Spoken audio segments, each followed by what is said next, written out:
కర్ణాటక ప్రభుత్వం మొన్న తీసుకొచ్చినటువంటి విచిత్రమైనటువంటి చట్టం ఏదైతే స్థానికులకి మాత్రమే 50% మేనేజ్మెంట్లో, బి కేటగిరీలో 75%, సిడి కేటగిరీలో 100% ఉద్యోగాలు అంటాం. దాని మీద అన్ని సంస్థలు ఆగ్రహవేశాలు వ్యక్తం చేయడంతో దాన్ని ఎబియన్స్లో పెట్టింది. తద్వారా ఒకటి ఆ కన్నడ సంస్థ వాళ్ళనేమో సంతోషపరచడం, అదే సందర్భంలో ఒక కొత్త వివాదం సృష్టించడం నడిచిపోయింది.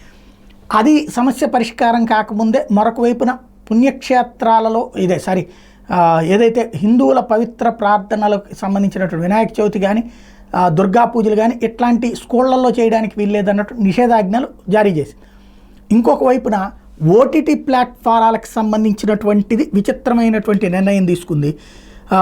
ఏంటయ్యా అంటే ఏదైతే పెట్రోలు, డీజిలు, మిల్కు, వాటరు ఇప్పటికే ధరలు పెరిగినాయి.